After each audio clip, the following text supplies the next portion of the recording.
Yo! Rap Pukutan, Rap Battleground. So dito tayo ngayon sa Federal Gate TV Board. Rap Pukutan, delirium, everybody make some motherfucking noise! Yeah! Yo, shoutout lagi sa Manila Collective, sa mga tropa sa BRC, sa Spit on the Street, Laglagan, Rap Lines, Ingay Lika, Tulig Salitaan, Hip Hop United Against Corruption, Flip Top, let's go! Yeah, sa Aliwao, galing pa ng Recto at Naik para sa inyo. Make some motherfucking noise para kay Joshua. Yo, Joshua, Recto Phase 1, SSC Hesoyam Gang. Sa kanin ko naman, galing pa ng Tanza Etivac para sa inyo. Make some motherfucking noise para kay Eric D.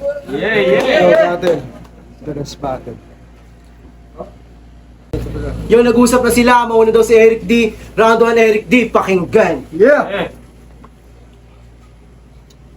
Yes. Hindi talaga makakasipot yung mga pulis. Wala.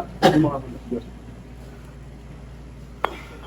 Putang ina mo, Joshua! Nakabobo ng tao na to. Hindi ka pupunta. Ano ba nangyari sa'yo? Nabalitaan ko ng isang araw, nandun ka sa San Lazaro. Papagamot ka ba ng HIV mo? Putang inang hayop na to. Ba't ka na ba nagkakaganyan? Porket ba iniwan ka ni Tika sa hayop ka? Ano ngayon? Sino kakalabanin ko? Tong harap ng camera? Tangin mo, Joshua, tanga! Alam mo ba alam nyo ba kung gaano to kakabugok? Kasi nagchat to sa akin na meron siyang problema. At kung maghahanda raw ako, di na siya sisipot. Ganun ka kasupot. Tangina mo ka. Mas madaya ka talaga. Kasi kung hindi ka sisipot, hindi ka pupunta. Ganun yung pruweba niya. Okay na okay lang kasi kahit matatanggal na raw siya, tanggalin ko kaya utak mo, tanga. Pero okay lang naman, Joshua. Pagpatuloy mo yung ganyang hangarin. Nasa susunod na pagpunta mo dito, di ka na rin makasipot sa amin. Wala nang kwenta ginagawa mo, tol. Di ka ba nahuhumaling? Dinadaya mo na sarili mo. Sarap battle mo lang dito, hindi mo inaamin. Di ba? Kay Tikas, kaya kayo naghiwalay. Hindi yung problema sa utang. Paano? Kinantot mo daw nung nakaraan, tapos tinatakpan mo daw ng unan. Di siya nun makahinga, gago. Sa mga pinag-aagawa mo. Pinaluhod mo, sabay patsupa, tapos pinasok mo pa yung ulo mo. pero okay lang naman yung ginawa mo. At least wala na naman din kwenta sa'yo yung tao. Nagiging walang kwenta pag wala ka nang nahihingi dun sa tao. Ganyan yung ugali mo, impacto. Parehas lang kayo ng nanay mo kasi di rin siya marunong magtrabaho. Ano nga, di ba? Di ba? Alam ko yung issue mong ganyan. Di ba? Gusto mo mag-freestyle na lang tayo? Yun yung ating usapan. Oo, dinuling lang ako ng taong to. Gusto mo freestyle na lang, ano? Kasi wala ka nang mabato. Pero sa bahay nyo, actual mismo, nahuli kang nagtsasyabu. Wala kang mabato sa laban. Pero sa inyo, nagbakabato ka mag-solo. Ano bang iniisip mo? Kaya ka iniwanan ni Queen, wala na yung tikas mo. Kaya ano, Joshua, feeling tanga na lang sa bawat battle, makulayan na lang iyong isipan. At paano nga ba matatalo mo ko sa yung mga ganyang katwiran? Kung nandito ko para sumalang. Dahil kung talagang magaling ka, Joshua, talunin mo ko kahit na freestyle. Game, di na ako magre-rebat. Round 1 Joshua, pakinggan. Humingi ito ng partida. Freestyle na lang daw sabi ng pabida. Nalaglag kasi sa turna tapos sa akin kabubelta. Pero sige, pagbibigyan kita, mag-freestyle tayo ng putsiksik ng mga bara. Game? Siya nga pala si Eric D. Siya nga pala si Eric D. Lang ha. Siya si Eric D, isa sa mga dapat natin natularan. Kasi sunod-sunod yung battles pero malabo daw siyang maubusan. Habang ako naman si Joshua, may mga hindi nasipot na laban. Mas pinili ko kasing unahin tapusin yung problema sa nabuo ko na tahanan. Speaking of tahanan, di ba sabi ni Gio wala kang bahay na mauwian? Lahat kami dito iyong inaangasan pero wala kang permanenteng matulugan. Pero dahil mabait ako na kaibigan, ikaw ay aking tutulungan. After ng battle natin, diretso ka sa huling hantungan. Kasi angal, bakit mo sinugal ang iyong dangal? Tanggal iyong pagkabanal kahit ikaw ay magdasal. Hoy animal, kahit magpakaasal kang formal, malabo ka dito na magtagal. O kahit magpakateknikal, lagay mo rito kritikal, kaya diretsong ospital. Hoy boy, masyado ka pambano kung tutuusin. Ito dumuma ng mga berso, hindi mo ko kayang ugain. Sabihin na natin, hindi ako magaling, pero ako'y magpapakasakim. Bagkus iyong iindahin dahil buong gabi kitang wawalang yain. Kasi ako si Joshua, isang makatang pambihira. Marami mang galit sa akin pero hindi ako nagpasira.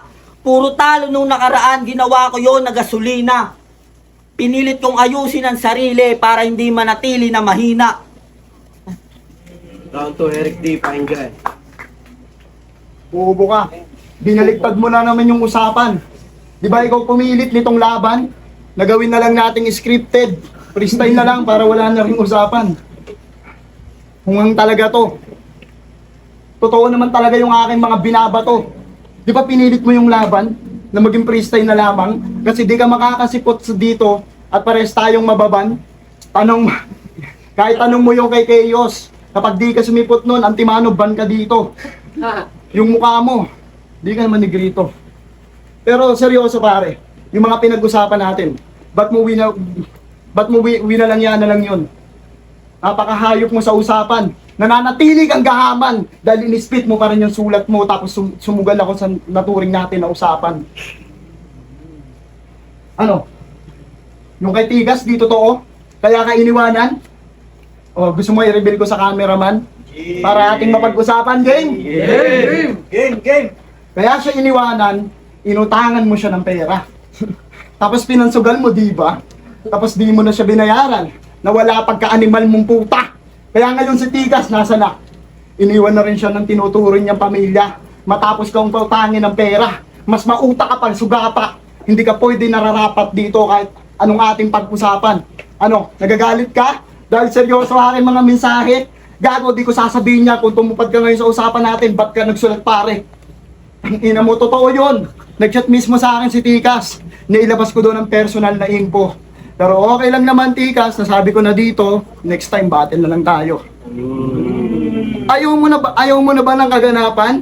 Kaya ka nahihirapan? Kahit ako, pagpipili ako ng kalandian, gusto ko si Sir Deo yung kalaplapan.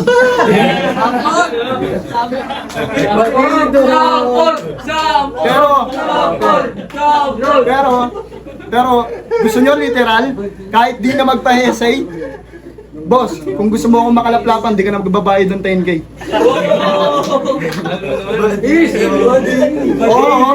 Oops, may nagsiselos. Kasi gusto niya ang makalaplapan niya, yung isa dyan. Kasi yun daw yung tunay na mapagmahal. Kaso tanong ko lang, lumalaplap ka ba si Sir Deo ng bungal? Marahil di lumalaplap yan kahit mag-toothbrush ka ng ilang beses. Si Tikas nga, kinain-kain mo, tapos nagkaamoy pa siya ng ilang beses. Ano, sira na ba yung topic? At ayaw mo yung tuloy na yung usapan? Marami pa akong gustong sabihin, kaso sa round 3 na lang natin pag-usapan. Dinamay pa si Tikas Queen netong damuho. Hayaan mo mahal, papauwiin ko tong walang ulo. Game!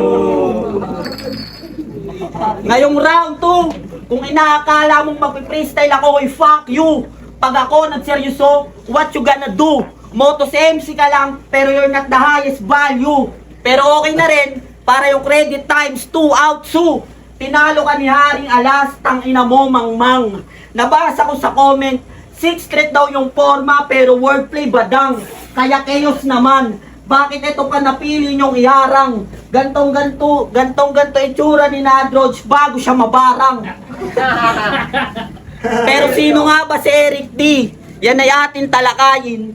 Isa daw to sa alas ng grupo nila, kaya talo na nga ako kung susumahin. Pero di mo sukat akalain na mapapasama ka sa akin. Mga tinalo kasi lagay mo rito alanganin, kaya mapapasama ka sa akin. Mapapasama. Motus! Wala ka ng pag-asa kahit ano pa ang iyong gawin. Gusto mo isama mo si Gio para sabay ko kayong wawalang yain. Nang makita nyo naman yung mga kaya kong gawin, dahil palabas ko to boy at kayo'y panauwin lamang sa piging. Pero kung tutusin, isa to sa aking mga iniidolo. Kasi dalan-dalan niya yung estilo niyang nabuo. Pero ngayon, Eric D, sana mapatawad mo ako dahil ngayong gabi ako yung babasag sa panalong inaasahan mo. Kasi laki sa tondo to, kaya kahit sino ay handa kong alabanin. Ultimo mga kasama mo na tropa, kayang-kaya kong kupalin. Hindi ito magmamahangin o pagpapapansin. Ngayon kung sa likod ng camera, yung gusto nyo laban, doon ko kayo papatayin. Time. Ang sasabihin ko ngayon, matatanggal na yung angas. Pag uwi ko mahal, gago, wala ka nang babalikan, patay na si Tikas.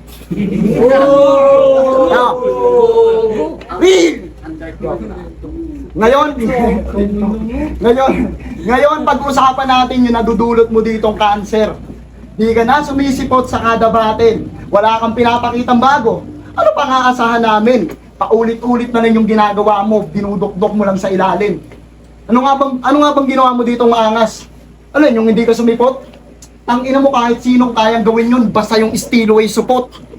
Maraming kayang gawin yun. Kaso pilit mong ginagawa yun, ano estilo mo na yun? Pag may kalaban ka, naglalagay ka lang sa poster, tapos hindi ka pupunta ganun. Ang ina, ang sarap mong ibaon.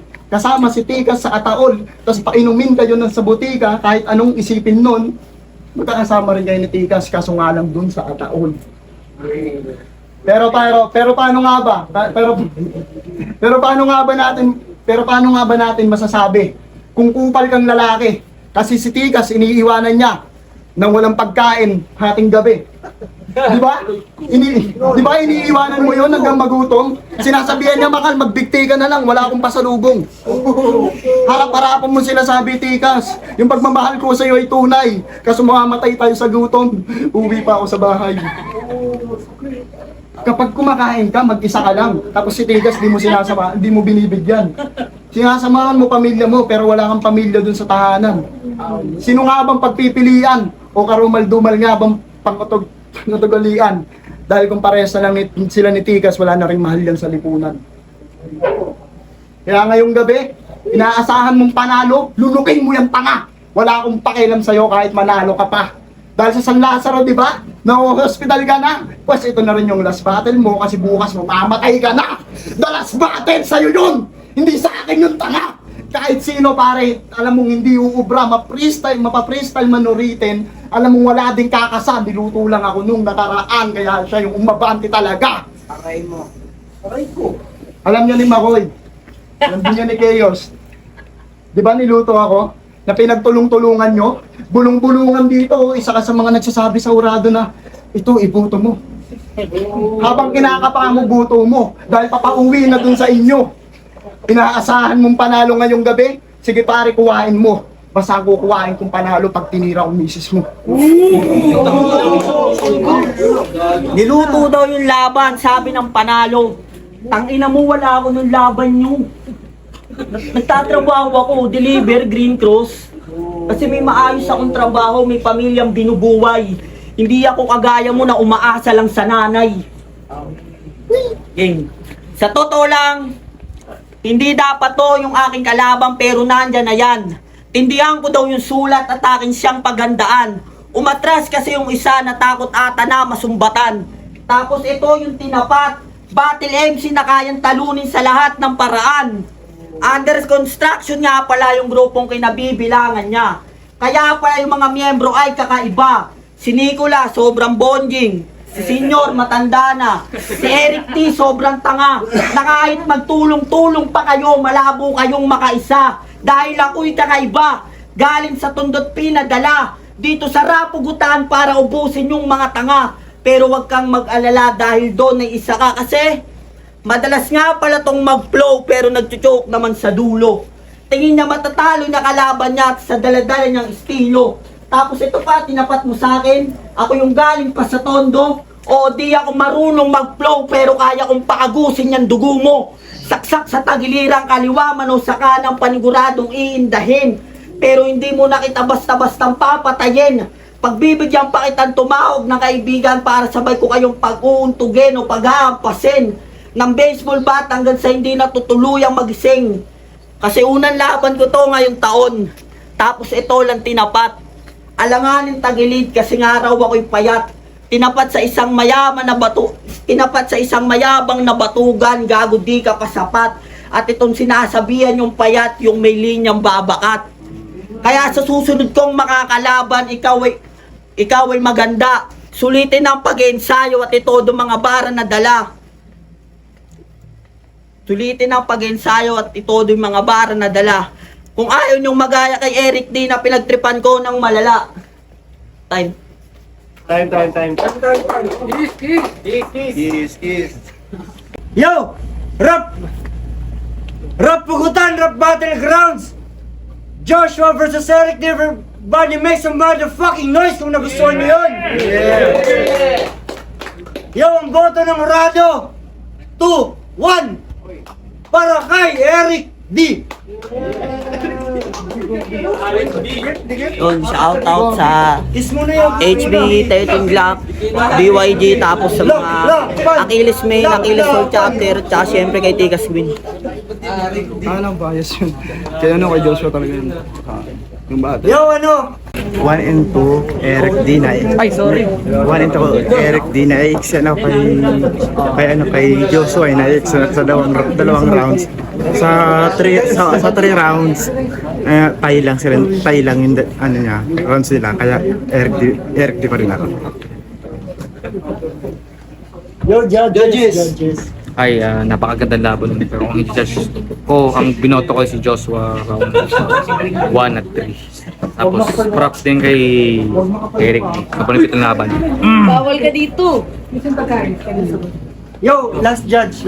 Binoto ko si Eric D 1 and 3. Although freestyle yung round 2 niya, pero yung round 1 niya parang personal.